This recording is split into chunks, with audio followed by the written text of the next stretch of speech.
کی نوازش ہوئی ہے کہ لوگ ان کو صحابی کہہ دیتے ہیں، حالانکہ وہ صحابی تابعی ہیں، لیکن لوگ ان کو یہ مرتبہ کیوں ملا، لوگوں کی زبانوں پر یہ کیوں ہوا باتیں آئی، اس وجہ سے ان کی وفا اور عشق کی مثال نہیں ملتی، وفا اور عشق کی مثال نہیں ملتی۔ اور پھر اس سے بڑھ کر کیا ہوگا ان کے مرتبہ و مقام کا عالم کہ جس کا ذکر مصطفیٰ کو خود فرما رہے ہیں۔ دیکھیں نا، ابھی آپ نے بارہا مرتبہ بات سنی ہے، جی کسی کو ایم پی اے کوئی نام لے تو وہ جگہ جگہ بتاتا ہے، اتنا کلپ ساری تقریر کٹ کے انہیں کلپ کٹ کے پیا فیس بک چاڑتا ہے، اب میرا نام ہی آیا جی، ویسے ایم پی اے صاحب نے میرا نام لیا، ایم این اے صاحب نے میرا نام لیا، وزیر نے میرا نام لیا، لیکن میں کہتا ہوں یہ وزیر کیا چیز ہے، یہ مشیر کیا قات رکھتے ہیں، یہ کیا چیز ہے، یہ تو 4 دن کی چاندنی پھر اندھیری رات، قربان جاؤں ان کی عظمت پر جن کا چرچا مصطفیٰ فرما رہے ہیں، اور صرف نام ہی نہیں لے رہے بلکہ سیدنا عمر ابن خطاب کو، مولا علی کرم اللہ وجہ الکریم کو فرما رہے ہیں میرا یہ جبہ لے جانا اور ان کو کہنا میری امت کے لیے بخشش کی دعا کریں۔ صحابہ بولنے پر مجبور ہو گئے، عرض کرتے ہیں آقا اگر اتنا ہی آپ کا وفادار ہے، آپ کا عاشق ہے، آپ کا محبت کرنے والا ہے تو پھر آپ کی بزم میں آیا کیوں نہیں؟ حضور نے فرمایا نانا یوں نہ کہو، وہ آیا نہیں بلکہ ایسی بات نہیں، اس کو یاد تک اس کی ماں کی محبت نے روک رکھا ہے، ماں کی خدمت نے، ماں کی خدمت نے روک رکھا ہے، اس کی بوڑھی ماں ہے، نابینی ماں ہے، وہ ماں کی خدمت کرتا ہے، ماں کی خدمت کرتا ہے، خدمت ماں کی کرتا ہے، محبت مجھ سے کرتا ہے، اور وہ پردیس میں رہ کے بھی میرا نام جپتا رہتا ہے۔ حضرات بات لمبی نہ ہو جائے تو بات پھر یہاں تک پہنچی کہ سیدنا عمر ابن خطاب رضی اللہ عنہ کا دور ہے، حج کا موقع ہے، تو خلیفۃ المسلمین امیر المومنین خلیفہ دوم حضرت عمر ابن خطاب نے کہا وہ یمن کے لوگ ہیں ادھر کوئی، ان کو بلایا جائے، آ گئے، تم میں کرن والے الگ ہو جاؤ، کرن والے کوئی الگ ہو گئے، یہ اس علاقے کے ہیں، کہا تم میں اویس کون ہے، اس کو تو پیچھے چھوڑا ہے، وہ تو یہ خیموں کے پاس بیٹھے ہوئے ہیں، سارے حیران رہ گئے کہ ان سے کیا کام ہے، اور وہ بھی خلیفۃ المسلمین کو، لیکن قدرت مسکرا رہی تھی، تم خلیفۃ المسلمین کے یاد کرنے پر حیران ہو رہے ہو، ارے وہ تو وہ ہے جس کو کائنات کا والی بھی یاد کرتا رہا، نبیوں کا تاجدار جس کا ذکر کرتا رہا، اب ایس کرنی آئے، انہوں نے جبہ پیش کیا، امانت پیش کی، اور فرمایا اللہ کے نبی نے فرمایا تھا اس کو زیب تن کرنا اور میری امت کے لیے بخشش کی دعا کرنا۔ آنکھوں میں آنسو آ گئے، چیخ نکلی، اویس کرنی رو پڑے، رو کے کہتے ہیں میں گناہگار، میں حقیر عاجز، اور کہاں مصطفیٰ کا جبہ میں پہن نہیں سکتا، اس کو لیا آنکھوں پہ لگایا، چوما، بوسے دیے، سامنے رکھا، سر سجدے میں رکھا، دعا شروع کر دی، کافی دیر گزر گئی، مولا علی نے آگے جا کے ہلایا کہ کہیں روح نہ پرواز کر گئی ہو، آپ اٹھے، فرمایا تم نے جلدی کی، اگر ٹھہر جاتے تو میں اس وقت تک سجدے سے سر نہ اٹھاتا جب تک مصطفیٰ کی ساری امت کی بخشش نہ ہو جاتی۔ یہ عاشقوں کی بات ہے، عاشقوں کا مقام،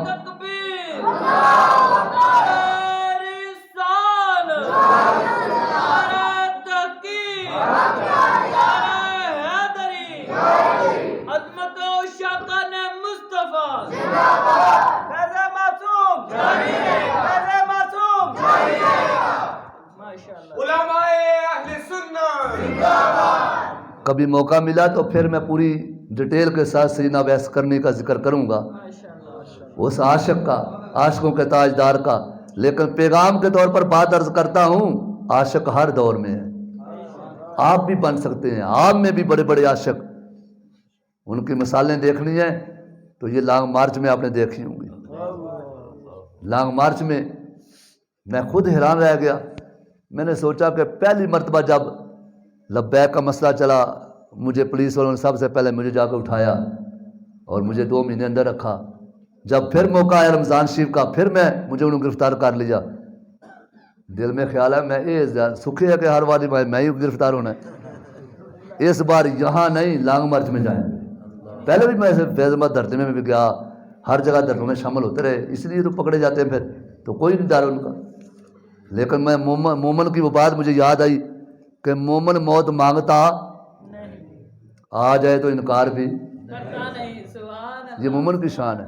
اس طرح قید منگنی نہیں چاہیے کہ چلو میں چل پڑ جیل تر جاؤں، آ جائے تو انکار بھی نہیں، آقا کے نام پر ہے نا۔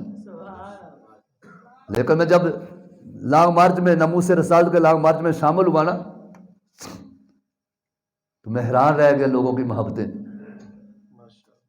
میرے ایک ذہن میں سوال بار بار آتا تھا، ہزاروں کے لوگ ہیں، یہ لاکھوں تک پہنچ چکے ہیں، اتنے لوگوں کو کھانے کا اہتمام کون کرے گا؟ لیکن میں حیران رہ گیا، خود کاموں کی میں دیکھا، آگے دیکھا، گجرانوالہ دیکھا، میرے ساتھ پڑھنے والے جامعہ نظامیہ لاہور میں پڑھنے والے کئی علماء تھے، بہاول نگر، چشتیاں، بہاول پور اس علاقے سے آئے ہوئے تھے۔ تو میں جب پڑھنے کے لیے لاہور میں گیا تو وہاں میں گجرانوالہ رہتا تھا، اس وجہ سے وہاں میرا تعارف گجرانوالہ کے والے سے ہے۔ انہوں نے گجرانوالہ پہنچ کے مجھے فون کر دیا کہ ہم آپ کے شہر آئے ہیں، آپ کہاں ہو؟ میں نے کہا میں بھی ادھر ہی ہوں۔ کہنے لگے کہ آپ کہاں ہو؟ میں نے کہا میں پل چڑھ رہا ہوں۔ ان کا ہم پل اتر رہے ہیں، یعنی وہ جو گوندلانوالہ چوک میں، گوندلانوالہ اڈے پہ جو پل ہے، وہ میں اس کونے پہ میں تھا، اگلے کونے پہ وہ ادھر سے واپس آ گئے میرے پاس۔ میرے دل میں خیال ہے دور بڑی دیر کے بعد ملاقات ان سے ہوئی ہے، کئی سال پچھڑے ہو گئے، آپ اگر ملے ہیں تو چلو یہاں اندر رات ٹھہر نہیں ہے نا، میں ان کو اپنے گھر لے جاتا ہوں، راہ والی جو میرے بھائی کا گھر ہے کوٹھی میں لے جاتا ہوں، آرام سے رہیں گے۔ میں نے فون نکالا کہ میں فون کر دوں بھائی کو کہ کھانے کا بندوبست کریں، 5-6 علماء ہیں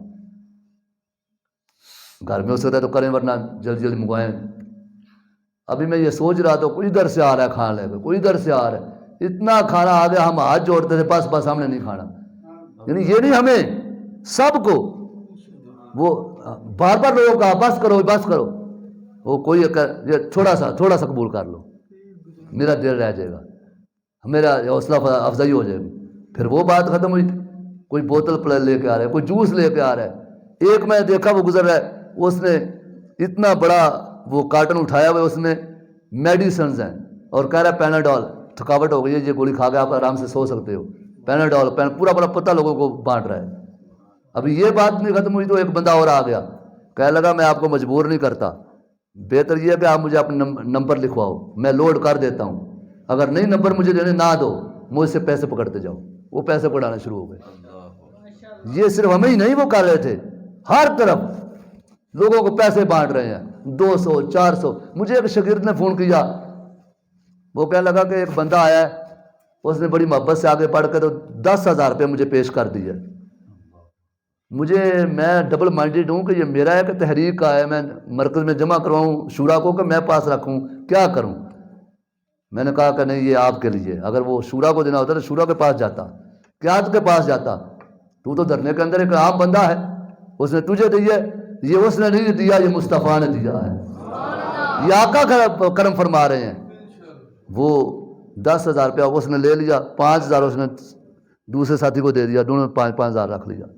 مطلب یہ کہ لوگ اتنی محبت اتنی، اور جب وہ پھر کھانے والی بات تو رہ گئی وہیں، اتنی دیر میں آگے ایک اور بندہ آ گیا جی، چائے، وہ کوئی میرا واقف بھی تھا تھوڑا سا، میں لگا نہیں جی آپ نے قبول، میں نے کہا ہم اوور ہو گئے ہیں فروٹ کھا کے، کیلے، سیب، انگور، وہاں وافر مقدار میں. تو میں نے کہا کہ بس. کہنے لگا نہیں چائے ضرور. وہ چلا گیا. کافی دیر گزر گئی, آدھا گھنٹہ گزر گیا, وہ آیا نہ. میں نے کہا شاید چائے ملی نہیں, اب کہاں چلا گیا کہہ کے. لیکن جب تھوڑی دیر کے بعد وہ آیا تو وہ کہنے لگا میں نے اس لیے لیٹ ہو گیا, معذرت چاہتا ہوں, میں سبز چائے ڈھونڈ رہا تھا. وہ سبز چائے کے کافی سارے کپ لے کے آ گیا, وہ تقسیم کر رہے. یہ لوگوں کی محبتیں. اور یہ حضور آج بھی واضح کرتے ہیں کہ آج بھی ہمارا کوئی بیلی بنے تو آج بھی ہم کرم فرماتے ہیں. بلکہ ابھی کل کی بات ہے, عامر چیمہ شہید رحمت اللہ علیہ, ان کی نماز جنازہ میں وزیر آباد کے قریب ساروں کی, میں خود بھی حاضر ہوا, رفقا بھی ہیں, مدرسے کے اساتذہ بھی تھے, سارے طلباء بھی تھے. نماز جنازہ پڑھی. نماز جنازہ پڑھنے کے بعد واپس جب پلٹے, ایک اونچی مڈھیر پہ ایک بابا, اس کے ہاتھ میں کپڑے میں لپیٹی ہوئی کوئی چیز اٹھائی ہے, اس طرح اونچا کر کے کہہ رہا تھا لوگوں قریب آ جاؤ, میں نے ایک ضروری بات کرنی ہے. ہم بھی قریب گئے, دور دور تک لوگ کھڑے ہیں. یہ بابا کیا کہنا چاہتا ہے؟ کہنے لگا عامر چیمہ شہید کا استاد ہوں, جھوٹ نہیں بولوں گا, میری سفید داڑھی پہ یقین کرو, میرے چہرے پہ یقین کر لو, بڑھاپے کے پر یقین کر لو, جھوٹ نہیں بولتا.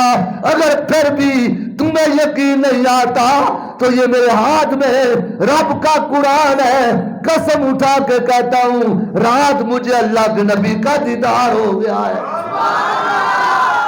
حضور کا دیدار ہو گیا.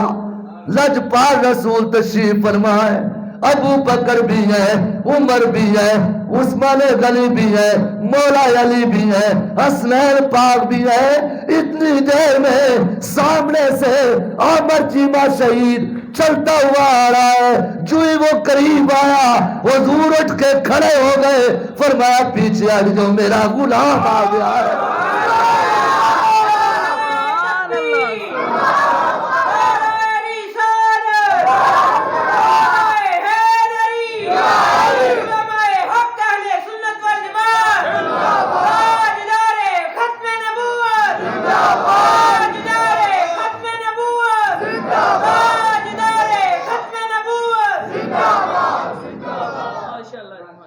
وہ اپنے نام لیواؤں کو تنہا چھوڑ دے کب ہے, وہ اپنے نام لیواؤں کو تنہا چھوڑ دے کب ہے. جہاں ہم دم نہ ہو کوئی وہاں سرکار آتے ہیں, وہاں دم جہاں دم ہم دم نہ ہو کوئی وہاں سرکار ہوتے ہیں. حضور صلی اللہ علیہ وآلہ وسلم کے عشق کی یہ جو ایک چاشنی ہے, علامہ خادم حسین رضوی رحمت اللہ ایسا چھٹا مار گئے. آپ اس بات پہ حیران نہیں ہوتے؟ دعوت اسلامی کا کام ہماری سر آنکھوں پر کمال کام کیا انہوں نے. مصطفیوں کا کام اپنی جگہ, قادریوں کا کام اپنی جگہ, دیگر حضرات جو بڑا کام کر رہے ہیں بڑا بڑا کیا, لیکن کئی سال محنت کر کے یہ کام حاصل کیا. لیکن علامہ خادم حسین رضوی رحمت اللہ علیہ ایسا درد بھرا, ایسا پیار بھرا, ایسا عشق والا چھینٹا مارا.